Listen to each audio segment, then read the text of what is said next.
Ok. Donc maintenant qu'on réussit à sélectionner des éléments et qu'on fait passer l'élément qui est sélectionné aux parents, ce que je vais faire, c'est que je vais créer ici un nouvel état qui va me permettre de recueillir ici tous les éléments qui auront été sélectionnés.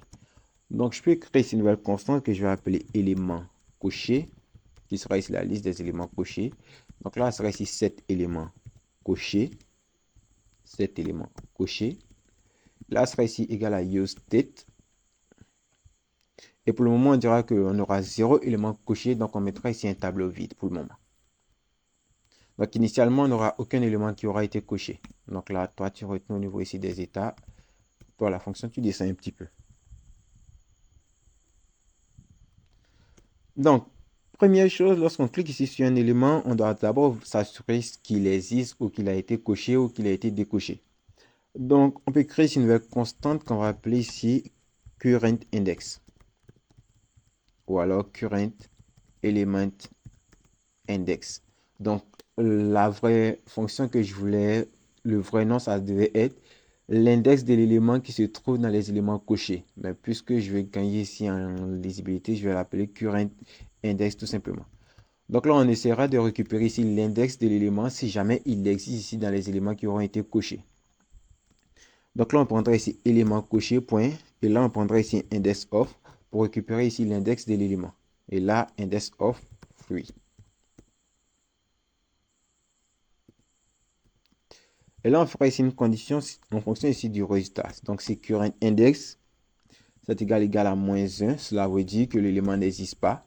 Et si l'élément n'existe pas, ce qu'on veut faire, c'est qu'on voudra mettre à jour ici la variable élément coché en ajoutant ici un nouvel élément. Donc, je me dis que si on altère directement ici le state, c'est pas bon. Donc, je peux créer une nouvelle constante que je vais appeler new checked item qui sera égal à, on va faire une copie ici du tableau élément coché pour ne pas l'altérer. Et ici, ce qu'on fera, on fera new checked item, le nouveau tableau qui aura été créé, et on va pusher à l'intérieur le fruit. Donc, lui, le fruit qui aura été passé en paramètre. Donc là, ce fruit-là. Et dans le cas où il existe, on fera ici un new checked item. Et là, cette fois, on va ici le retirer. Donc là, on fera ici un splice. On prendra ici l'index et on voudra retirer ici un élément. Donc là, c'est du JavaScript classique. Hein. Et tout ce qu'on voudra faire plus tard, lorsqu'on aura fini ici de faire ici cette petite manipulation, on voudra par exemple ici venir faire, comment dire, on pourra venir mettre à jour ici maintenant ici les éléments cochés en se basant ici sur la variable de mise à jour, le set éléments cochés. Donc là, on mettra ici les 7 éléments cochés. Et là, cette fois, ça sera égal maintenant à new checked item. Et là, ensuite, ce qu'on peut faire, on peut sortir ici de la fonction, on peut mettre ici un console.log.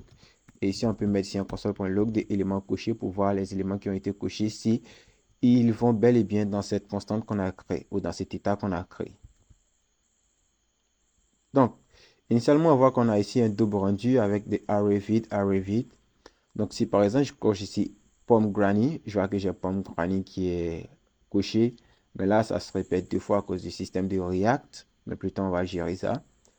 On clique ici sur pomme gala. On voit qu'on a pomme granny qui est déjà là et pomme gala qui se complète. Donc, je vous ai dit, ne laissez ici le système de double. On reviendra plus tard.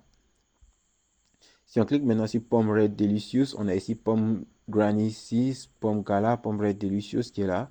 Si on décoche ici pomme gala, on voit qu'on a pomme Granny Smith et pomme Red Delicious. Si on décoche ici pomme Granny Smith, on a pomme Red Delicious uniquement.